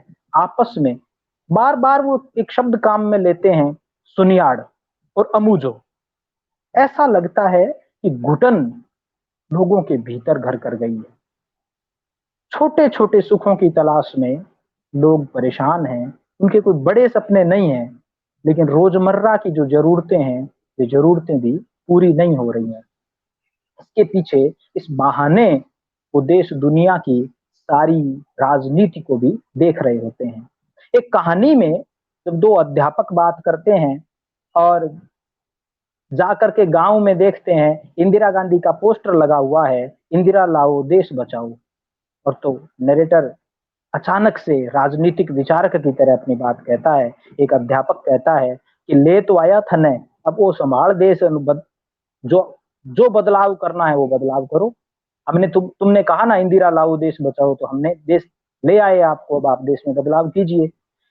इस कहानी को पढ़ते हुए ऐसा लगता है कि हम आज के समय अगर सांवर जी को पढ़ते तो वो अच्छे दिनों की बात के ऊपर कहते कि कह तो रहे थे अच्छे दिन आएंगे, अब ले आइए अच्छे दिन, हमने आपको देश सौंप दिया है। तो इस तरह की जो सटीक टिप्पणियां हैं वो आपको कहानी में नजर आती है, और ये टिप्पणियां एक सजग कथाकार की टिप्पणियां हैं, और वो पाठक के भीतर चेतना पैदा करते हुए, उसे राजनीतिक रूप से जागरूक बनाते हुए, उसे अपने परिवेश के प्रति जागरूक बनाते हुए एक बदलाव लाने की बात करती है। ये उनकी कहानियों की खासियत है। मैं दो तीन बातें और इसमें जोड़ करके खत्म करूंगा अपनी बात, मुझे लगता है समय ज्यादा हो रहा है। उनकी जो कहानियों का एक संग्रह बहुत बाद में, अभी जो बुलाकी जी मेरे साथ जुड़े हुए हैं उनके संपादन में निकला है, छोटा छोटा सुख दुख, उसमें जो कहानियां हैं वे कहानियां, उनमें से कई कहानियां आदर्शवादी ढंग से खत्म होती हैं। वहां कथाकार जो है उन्हें लगता है कि सब कुछ के बावजूद भी अभी सब कुछ नष्ट नहीं हुआ है। तो इन कहानियों को अगर आप शुरुआती कहानियों से तुलना करेंगे, यद्यपि मैं उसके समय काल के बारे में ठीक ठीक नहीं जान पा रहा हूं कि ये जो कहानियां हैं ये बाद की ही हैं या किसी मध्य के बीच के काल की लिखी गई हैं, लेकिन अगर इन कहानियों को अगर मान लें कि संग्रह जब लास्ट में आया है वो कहानियां अगर अंत की हैं, तो मुझे लगता है कि सांवर जी के भीतर जो एक युवा आक्रोश था वह शायद एक मध्य जो प्रौढ़ होते हुए कथाकार तक आते आते संभवतः थोड़ा सा स्थैर्य को प्राप्त करता है। थोड़े से मुझे लगता है कि उन्हें लगता है कि जीवन में इतना भी कुछ गड़बड़ नहीं है, अभी सब कुछ बिगड़ा नहीं है, कुछ अच्छे की उम्मीद शायद उनको रही होगी। अंतिम वाक्य कहते हुए मैं ये कहूंगा कि जिन अध्यापकों की कहानियां पढ़ते हुए कई बार हमें लगता है कि वे सरकारी स्कूलों के अध्यापकों के प्रति बहुत ज्यादा आलोचना की मुद्रा में रहते हैं, लगातार उन पे हमलावर रहते हैं, मुझे लगता है कि ये भी अगर हम ऐसा सोचते हैं तो हम उनकी कहानी को ठीक से नहीं पकड़ पा रहे हैं। असल में वो ये सब कहते हुए केवल अध्यापकों पे हमलावर नहीं है, वो इस पूरे सिस्टम पर हमलावर है जो सरकारी स्कूल के अध्यापकों को इस तरह से निकम्मा, कामचोर, बहानेबाज, लेट लतीफ और हताश, निराश, परेशान बनने के लिए मजबूर करता है। ये अध्यापक इन बिल्ट ऐसे नहीं हैं, उनको परिस्थितियों ने ऐसा बना दिया है। जब सामने सामने उस भाषा में हमला दिखता है तो पीछे पीछे एक सहानुभूति का सोता बहता हुआ नजर आता है। ऐसे लगता है कि सांवर जी लगातार एक सहानुभूति उन अध्यापकों के प्रति भी व्यक्त कर रहे होते हैं कि अगर इनको कोई बेहतरीन सिस्टम मिला होता, अगर इनको पशु गणना, जनगणना, मलेरिया के लिए सफाई अभियान चलाने और दूर दराज के गांवों में घर से दूर पोस्टिंग, अगर ऐसी व्यवस्था न मिली होती तो शायद कुछ दूसरा रूप होता हमारी शिक्षा व्यवस्था का। बहरहाल मुझे लगता है कि समय ज़्यादा हो गया है, लेकिन उन्होंने जो एक बात कही मैं उस बात से अपनी बात खत्म करता हूँ। दर्द के दस्तावेज की भूमिका में उन्होंने एक बात लिखी है और बात आज के समय में भी बहुत मौजूद है, मुझे लगता है कि वो हम सबको अवश्य सुननी चाहिए। वे लिखते हैं कि हम अनेक बार कई निर्णय इतनी शीघ्रता से ले लेते हैं कि बाद में हमें उन्हीं के लिए शर्मिंदा होना पड़ता है। हम स्वागत प्रिय लोग हैं, हम किसी भी परिस्थिति का स्वागत करने से पहले उसके अच्छे और बुरे पहलुओं पर गंभीरता से विचार नहीं करते हैं। हम ये विचार करना कब सीखेंगे? इसका मतलब हम जब तक किसी भी चीज को ठीक से विचार किए बिना, यदि बिना विचार किए हर एक चीज को अपनाने लगेंगे, हर एक चीज का स्वागत करने लगेंगे, चाहे वो राजनीतिक मसला हो, चाहे वो सामाजिक मसला हो, तो उसके दुष्परिणाम हमें भोगने ही पड़ेंगे। और एक बहुत अच्छी बात आपातकाल के संदर्भ में उन्होंने कही जो आज भी उतनी ही महत्वपूर्ण है कि अंधेरे को रोशनी की शक्ल में खड़ा नहीं किया जा सकता। अंधेरे की आप कितनी तारीफ कर लें, वह रोशनी को रिप्लेस नहीं कर सकता, वह उसको प्रतिस्थापित नहीं कर सकता। अंधेरा अंधेरा है, रोशनी की आवश्यकता सदैव बनी रहेगी। और हमारे बीच, हमारे अपने क्षेत्र में, हमारे अपने राज्य में एक इतने बड़े कथाकार हुए हैं, उस राज्य के निवासियों को निश्चित रूप से एक रोशनी मिलेगी उनकी कहानियों के वाचन से, उनकी रचनाओं के वाचन से, ऐसी मैं उम्मीद करता हूं। और फिर से महान कथाकार को स्मरण करते हुए, नमन करते हुए अपनी श्रद्धांजलि अर्पित करता हूं। बहुत बहुत धन्यवाद। बहुत धन्यवाद भाई जगदीश जी। जगदीश जी ने अपनी व्याख्या में बहुत सुंदर उदाहरण देते हुए, अनेक चिंतकों के विचार रखते हुए, उनकी कसौटियों पर सांवर दैया की कहानियों को परखते हुए अपनी बात रखी। मैं बहुत आभार व्यक्त करता हूं। आगे सांवर दैया जी के अन्य पक्ष पर बात करेंगे आदरणीय कवि कथाकार भाई राजेंद्र जोशी जी। राजेंद्र जोशी जी का हार्दिक स्वागत है। मित्रों, सबसे पहले तो मैं एक सजग राजस्थानी लेखक को मेरी ओर से श्रद्धांजलि अर्पित करता हूं। समय पूरा 1 घंटा हो चुका है और अभी हमारे 3 साथी और अपनी बात कहेंगे। पारस ने भी उनकी कविता पे बात की और जगदीश गिरी ने उनके कहानी पे बात की। मैं ये मानता हूँ कि वो एक सजग रचनाकार थे, क्योंकि आप अगर देखेंगे तो उन्होंने हर पक्ष को अपनी रचना में शामिल किया है। एक व्यंग्यकार के रूप में, क्योंकि वे शिक्षा विभाग में नौकरी करते थे, अच्छे संपादक होने के साथ साथ एक अच्छे शिक्षक भी। और मेरा और उनका रिश्ता ये भी था कि वो मेरे से ज्यादा दूर नहीं थे, मैं उनसे ज्यादा दूर नहीं थे, क्योंकि मैं जोशीवाड़े में रहता और वो लेडी एल्गिन स्कूल के पीछे रहते थे। तो एक नजदीकी एक पारिवारिक रिश्ता भी हमारे साथ बना हुआ था। और मेरे परिवार के सभी लोग जो है वो उनसे पढ़े हुए भी थे और कुछ उनके साथी भी थे। सबसे महत्वपूर्ण बात यह है कि हम लोगों के बारे में, राजस्थानी लेखकों के बारे में अभी ये कहा जाता है कि ये जूने समय के लेखक हैं, लेकिन सांवर दैया के बारे में अगर आप बात करें तो जिस तरीके से कहानी और कविता की बात की, अगर आप उनके व्यंग्य को देखेंगे तो उनकी व्यंग्य की धार जो है वो हर बिंदु पे चली है। आप देखिए कि शिक्षा विभाग में होने के नाते एक उनका व्यंग्य है हेडमास्टर पे।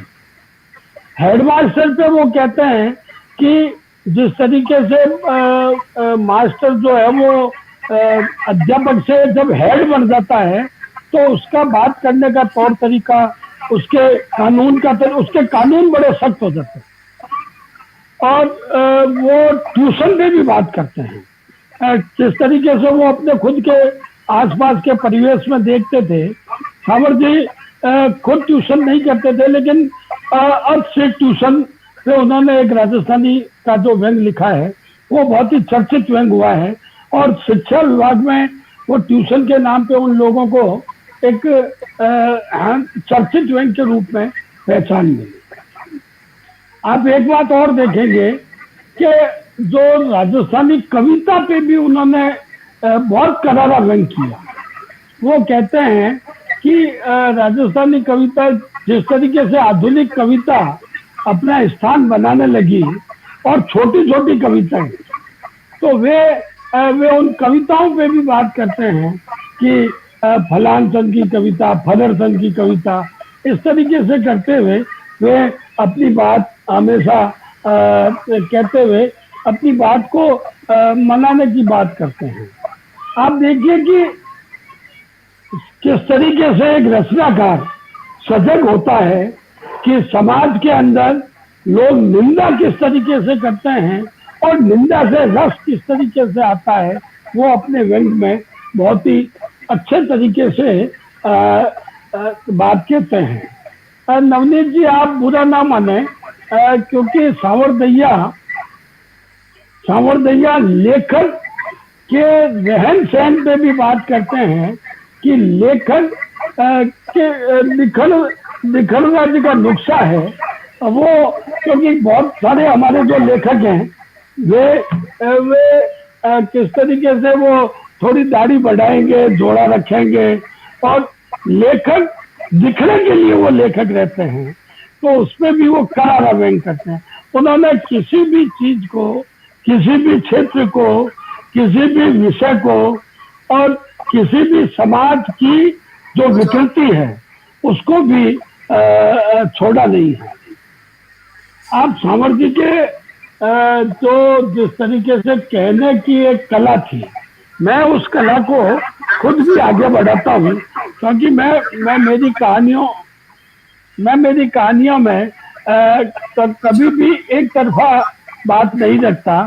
सांवर दैया की तरह मेरी कहानियों में भी वार्तालाप अधिक होता है। सांवर दैया भले कम उम्र में चले गए हों, लेकिन उन्होंने लिखा कम नहीं, और जो उनका लिखा छपा रह गया वो उनके पुत्र नीरज दैया ने उसकी पूर्ति की। उनके लिखे हुए पे हम ये मान सकते हैं कि पाठक को जोड़ने का अगर कोई काम अगर किसी ने किया तो राजस्थानी साहित्य में सांवर दैया ने। सांवर दैया पाठक को जोड़ने का सावता काम करते थे, क्योंकि उनकी रचनाएं जो है वो आप बीच में नहीं छोड़ सकते। उनकी रचनाओं से रूबरू जब आदमी होता है तो जिस तरीके से वो निंदा रस की बात करते हैं, वो मैं ये कहता हूँ कि पाठक को एक रस आने लगता है कि मैं इस रचना के साथ अपने आप को किस तरीके से तैरता रहूं। मैं डुबोने की बात नहीं करता, वो उनकी रचनाओं में पाठक तैरता रहता है। जब तैरता है तो पाठक को आनंद आता है। कई बार ये हमारे आलोचक साथी कहते हैं कि डूब गया। अरे भैया, डूबने के बाद तो वो डूब जाता है, उसका फिर तो अस्तित्व रहेगा कि नहीं रहेगा। लेकिन सांवर दैया की रचनाओं में पाठक तैरता रहता है, और तैरता तैरते वो बहुत ही अपने आप को सुखद महसूस करता है कि वो सदैव उनकी रचनाओं से गोथ्रू होता रहे। क्योंकि समय बहुत ज्यादा हो रहा है, लाइट भी इधर चली गई है, बारिश भी बहुत तेज हो रही है। मैं इसको और लंबी बात ना करते हुए सांवर दैया जी को निवण करते हुए अपनी बात को यही विराम देता हूँ। धन्यवाद राजेंद्र जी। आदरणीय राजेंद्र जी ने सांवर दैया जी के व्यंग पक्ष को उजागर किया। विनीत जी किसी कारण से अभी चले गए हैं, तो मैं आदरणीय गुलाकी शर्मा जी से अनुरोध करूंगा वो अपनी बात कहें। गुलाकी शर्मा जी। वो तो मेरी बात सुन के चले गए होंगे। पहले तो सभी साथियों को शुभकामनाएं देता हूं। अभी राजेंद्र जी ने कहा कि बारिश आ रही है तो बारिश सुखद होती है, लेकिन मेरे लिए इस हिसाब से दुखद रही कि मैं डिस्कनेक्ट हो गया था बारिश आने की वजह से। तो भाई पारस अरोड़ा या नवनीत ने क्या कहा वो मैं सुन नहीं पाया। सबसे पहले तो मैं मेरे अग्रज सांवर दैया जी को विनम्र श्रद्धांजलि देता हूं। आज उनकी 28वीं पुण्यतिथि है। 28वीं पुण्यतिथि होते हुए भी हम सब सृजक उनको याद करें, इसका मतलब है वो आज भी हमारे बीच में है। और मित्रों, बहुत बार मुझे ऐसा लगता है कि जिन्हें जल्दी जाना होता है बहुत बड़ा ज्यादा काम करते हैं।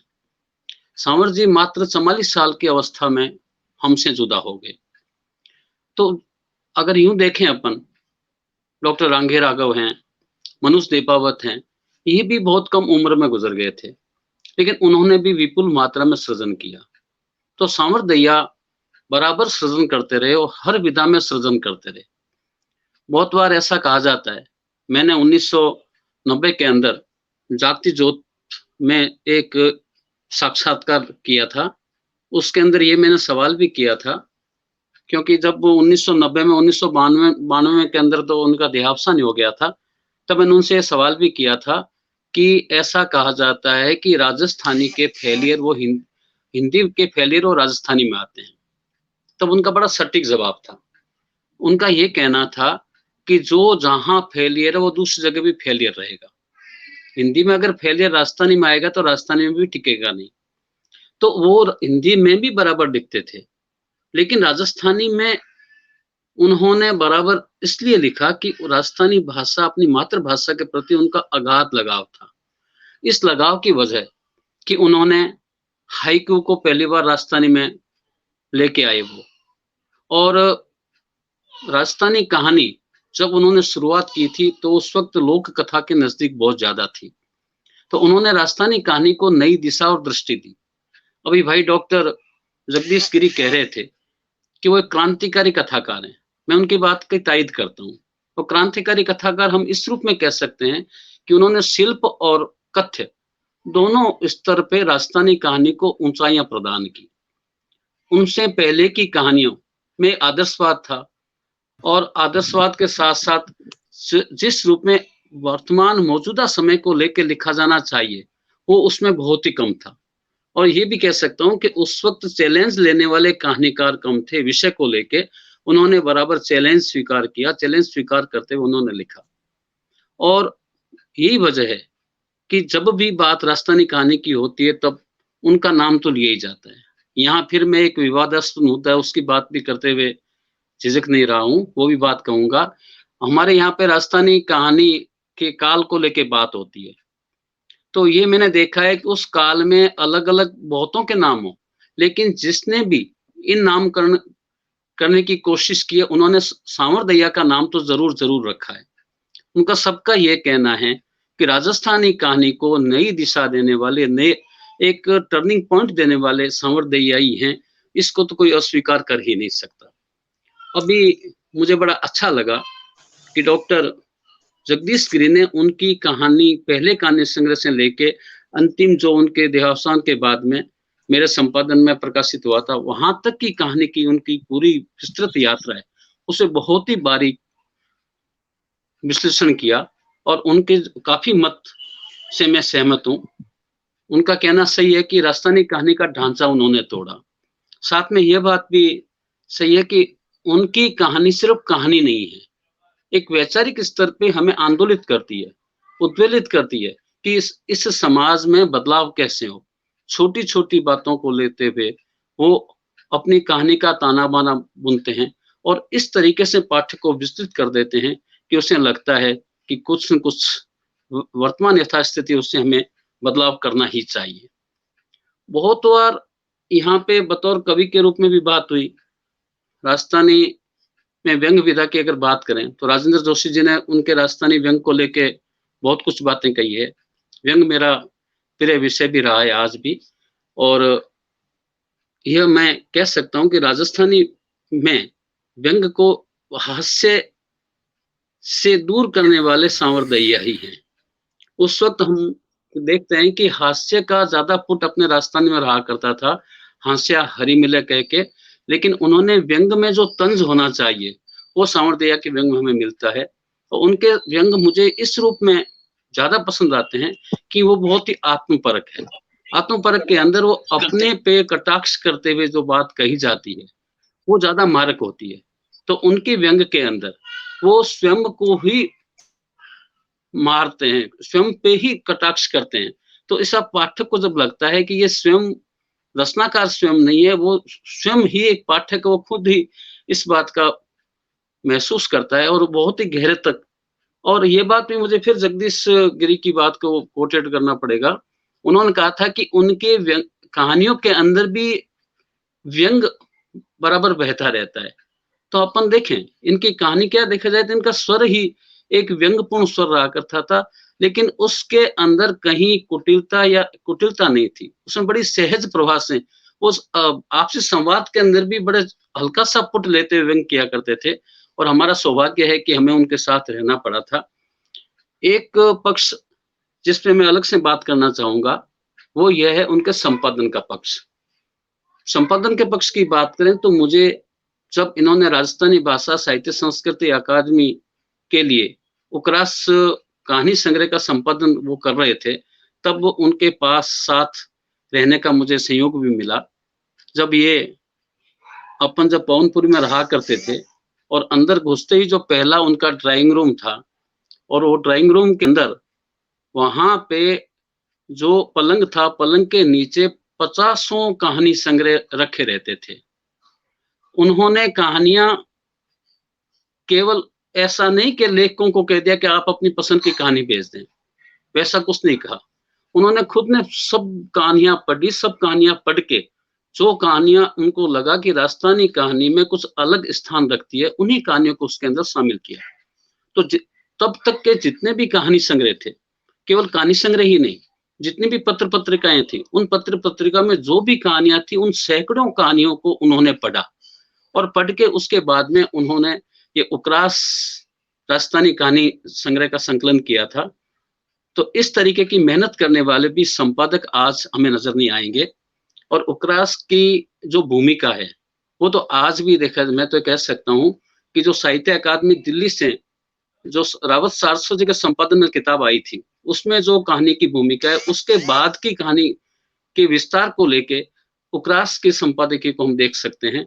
इतना महत्वपूर्ण संपादकीय उन्होंने लिखा था और बेबाक बात करने में उनकी कोई कमी नहीं रहती थी। और आज हम जब कहते हैं कि पढ़ने वाले नहीं है, तो यहाँ ईमानदारी की बात करें तो लेखक खुद भी पढ़ने वाले कहाँ हैं? हम खुद अपनी रचना को ही पढ़ के तसल्ली महसूस करते हैं, जबकि सांवर दैया की ये खूबी थी कि वो जो भी नई किताब आती उसको बराबर पढ़ा करते थे। इसका जैसे सूर्य प्रकाशन मंदिर में हमारी बैठक हुआ करती थी, तो जो भी नई किताब आती वहां से लेते, वहां से लेके पढ़ते कब, और पढ़ने के बाद, और दूसरी बात किताब को कितनी सहेज के रखते थे, शायद इतना हम कोई गहना गांठा भी हम सहेज के नहीं रखते। जैसे मुझे याद आया कि रमेश बख्शी का एक व्यंग उपन्यास वो मेरे से पढ़ने के लिए ले गए और मैंने तो वैसे ही दिया था। जब किताब वापस आई तो उस पे अच्छी तरह से कवर की हुई किताब थी, आज भी वही कवर मेरे पास में पड़ा है। तो इस तरीके के रचनाकार हमें नहीं मिलेंगे और मैं अपने को बहुत सौभाग्यशाली मानता हूं कि सांवर दैया के साथ रहने, साथ में समय बिताने का मुझे समय मिला, उनसे बहुत कुछ सीखने को मिलेगा। और एक बात और मैं कुछ संस्करणों के हिसाब से बात कर रहा हूं, क्योंकि मैं मानता हूं कि कहानी पे भाई जगदीश गिरी ने बहुत अच्छा बोला है और भाई पारस अरोड़ा ने निश्चित बात है कविता पे अच्छी बात कही होगी और नवनीत ने भी कही होगी। उन दोनों को मैं सुन नहीं पाया था। उनकी सबसे अच्छी बात मुझे ये लगती है कि वो केवल पत्र पत्रिकाओं के लिए ही नहीं लिखते थे, उनमें लिखने की इतनी ज्यादा बढ़त थी या तड़प थी कि बराबर लिखते रहते थे। यही वजह है कि उनके स्वर्ग आरोहण के पश्चात भी उनके लिखी हुई अनेक अप्रकाशित रचनाएं उपलब्ध थी घर के अंदर, जिन्हें प्रिय डॉक्टर नीरज ने संकलित करके बाद में पुस्तकाकार हमारे सामने लेके आए। यही वजह है कि उनके इतने बेहतरीन व्यंग जो कि मानक में नियमित रूप से प्रकाशित होते थे, वो बाद में उनके देहावसान के पश्चात ही हमारे 51 व्यंग नाम पुस्तक के रूप में हमारे सामने आए थे। क्योंकि लेकिन हम क्या करते हैं, हम मांग के आधार पे लिखते हैं। कड़वी बात लग सकती है, मैं खुद अपने को भी शामिल करता हूँ, लेकिन वो इस रूप में नहीं लिखते थे। उनके तो लिखना उनके लिए जीवन ही उनका लिखना था, लिखे बिना वो रह नहीं सकते थे। हम जब भी मिलते तब एक ही बात उनकी रहती थी कि मैं ये लिख रहा हूँ, मैं ये पढ़ रहा हूँ। शिविरा और नया शिक्षक के संपादक के रूप में भी उन्होंने अनेक किताबों के हिंदी के अंदर उसका संक्षिप्तकरण किया, अलग अलग भाषाओं के रचनाओं का, और गुजराती के तो प्रकांड ज्ञाता थे ही वो, उन्होंने डिप्लोमा भी ले रखा था। गुजराती की किताबों का उन्होंने अनुवाद भी किया था, कहानियों का अनुवाद भी किया था। फिर एक व्यक्ति के रूप में वो अनेक व्यक्तित्व थे उनमें समाहित थे। उसमें वो कथाकार थे, व्यंग्यकार थे, गजल गो थे, संपादक थे, अच्छे अध्येता थे, बढ़िया शिक्षक थे। किस किस रूप में उनको मैं याद करूं। मैं आज उनको याद करते हुए मुझे बहुत खुशी हो रही है। और सबसे अच्छी बात यह है कि केवल हम उनको याद ही नहीं करें, उन्होंने जिस तरीके से कहानी विधा को आगे बढ़ाने के लिए सृजनात्मक स्तर पे महत्वपूर्ण काम किया, उनसे प्रेरणा लेते हुए हमें भी बहुत कुछ काम करना चाहिए। मैंने उनसे, जब मैंने वो जिक्र किया था 1990 में जो साक्षात्कार वाला जागती जोत वाला, तब मैंने ये भी कहा था कि हम ऐसा कहते हैं कि बात साहित्य से राजस्थानी कहानी बहुत बराबर जुड़ी रही है। तब उन्होंने ये कहा था कि बात साहित्य की जो शैली है उसको हमें काम में लेना चाहिए। वो शैली अगर काम में लेंगे तो पाठक बहुत ज्यादा जुड़ेंगे। तो हम देखते हैं कि उनकी कहानियों के अंदर वो बात चली बहुत ज्यादा काम आई है। और ये कहानियों में जो संवाद की शुरुआत उन्होंने की, शुरुआत कह सकता हूँ या कह सकता हूँ कि बहुत अच्छा इन्होंने संवाद के हिसाब से काम किया। संवाद शैली के हिसाब से पाठक सीधा जुड़ता चला जाता है। पहला संवाद शुरू करते ही अंतिम तक उसको लगता है कि आखिर में क्या बात कहेंगे इसके अंदर। तो सांवर दैया हमारे राजस्थानी कहानी ही नहीं, पूरे राजस्थानी साहित्य के लिए बहुत महत्वपूर्ण रहे हैं और हमेशा रहेंगे। आज उनकी पुण्यतिथि पर हम सब ने उनका स्मरण किया। मैं भी उन्हें नमन करता हूं और मैं प्रिय नीरज को भी बधाई देता हूं कि वो बराबर इस तरीके के काम करते रहे और आगे भी करते रहे। मैं अपनी बात समाप्त करने से पहले पुनः एक बात कहूंगा कि हमें बराबर लिखना है। राजस्थानी में लिखते रहेंगे तब ही होगा। केवल ये नहीं कि गौतम अरोड़ा जी ने कह दिया मुझे अपभ्रंश के लिए कहानी दो तो मैंने कहानी लिख दी, अगर किसी ने माणक के लिए कह दिया तो लिख दी, या कथा इसमें डॉक्टर सत्यनारायण सोनी ने कह दिया तो लिख दी, ऐसा नहीं। हमें पास इतनी सामग्री होनी चाहिए कि संपादक कोई मांगे तो हम दे सकें, और अगर संपादक को पसंद आए तो हम दूसरी भी रचना दे सकें। इतना स्टॉक अपने पास में रहना चाहिए। तो बराबर लिखें। यही अगर सांवर जी से हमें कुछ सीखना है तो पहली सीख तो ये लेनी चाहिए कि अपन मन वचन कर्म एक हो और सृजन को ही अपना धर्म माने। मैं उनकी स्मृति को पुनः नमन करता हूँ। धन्यवाद। बहुत बढ़िया भाई साहब।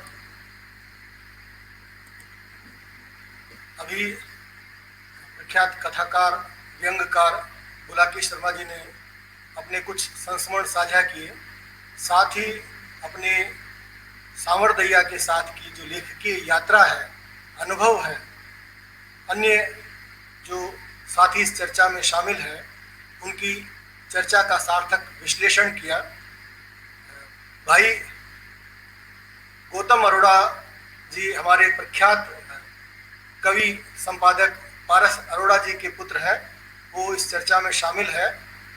उनके बहाने हम आदरणीय कवि पारस अरोड़ा जी को याद कर रहे हैं, और निश्चित रूप से नवनीत पांडे जी बुलाकी शर्मा जी से पहले अपनी बात कहने वाले थे, लेकिन तकनीकी कारणों से वो जुड़े नहीं रह पाए।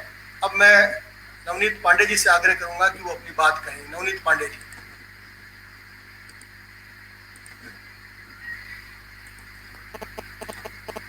हाँ, मैं क्षमा चाहूँ कि अब बात इतनी लंबी होगी कि मोबाइल डिस्चार्ज होने लगी, तो चार्जर लगाने के चक्कर के मायने नेटवर्क डिस्कनेक्शन हो गयो। सांवर जी के बारे में नीरज, गौतम और जगदीश जी बहुत ही विस्तार से आपकी बात कह दी। मने यहाँ लागे कि राजस्थानी के मायने सांवर जी एक विराट स्वरूप है। लेखन भी इसी कोई विधा कोनी जिनमें वे नई कलम चलाई हो। मारे मने सबसे बड़ी खूबी बियारी आई लागे, और दूसरी सबसे बड़ी बात जी कि मैं वासु सीखी बा आ कि जिसो लिखो विसो दिखो। उन्होंने जैसा लिखा वो व्यवहार में भी वैसे ही थे। सीधी दो टूक बात क्यों था, और चाहे अच्छी लागो चाहे बुरी लागो। कविता पर बात होगी, व्यंग पर बात होगी, हाइकू पर बात होगी। मैं आप रे सामी हमारी 2-4 गजला को पाठ करूं। वह राजस्थानी का माने गजल भी बहुत सांतरी लिखी है।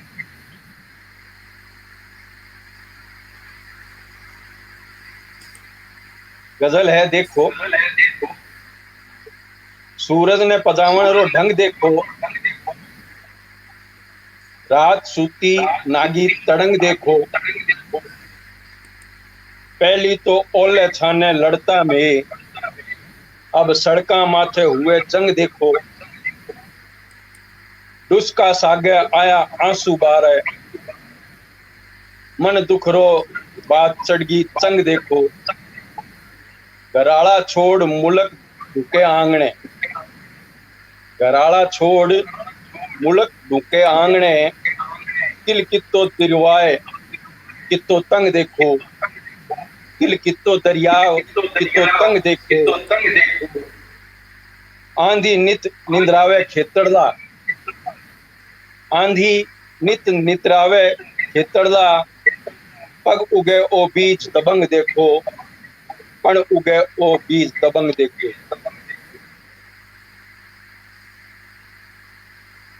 एक दूसरी गजल,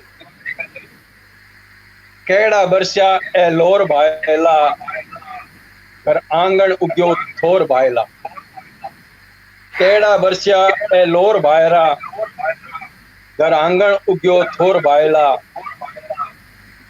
दूध ने छाछ बता दाम दामे, दूध ने छाछ बता दाम दामे, गली गली उबा चोर भायला, दो दाना में करामात ठाडी,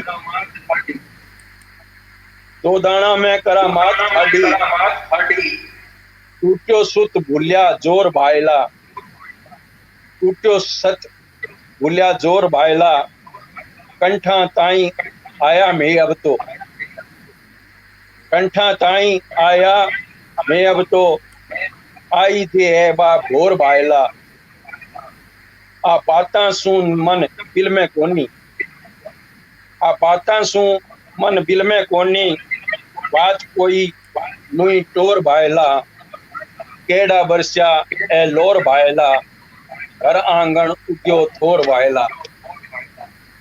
एक छेकड़ दी गजल है, चालू कितीक दूर कठे, चालू कितीक दूर दूर और कठे, अंत बिहुणे पथरो खोड़ कथे, उजास खातर भटके मन मारो, उजास खातर भटके मन मारो, आ काली रातारी भोर कठे, झटके स्यों तोड़ नाखे से जाल, झटके स्यों तोड़ नाखे से जाल, बताओ तो सरीबो जोर कठे, हारी मारी सांसा ने, हारी मारी न्यारी सांसा में, बांध ले लागे बा डोर कठे, अठे जुगा सू छांट ने तरसा, काई करा जे बरसे लोर बठे, काई करा जे बरसे लोर बठे। एक छोटी सी एक बहानगी कवितारी मेरे साथे में हमारी बात खत्म करूं। बक्से में पहली तो आदमी बनायो बक्सो, पछे बक्से में बंद हो गयो आदमी। पहली तो आदमी बनायो बक्सो, पछे बक्से में बंद हो गयो आदमी।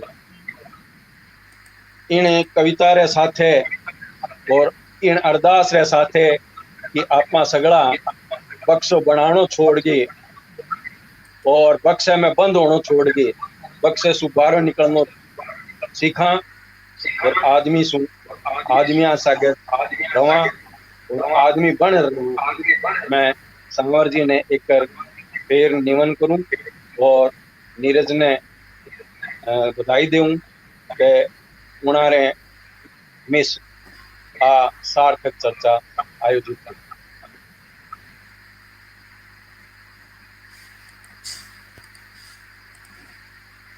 धन्यवाद पांडे जी और आप सभी मित्रों का।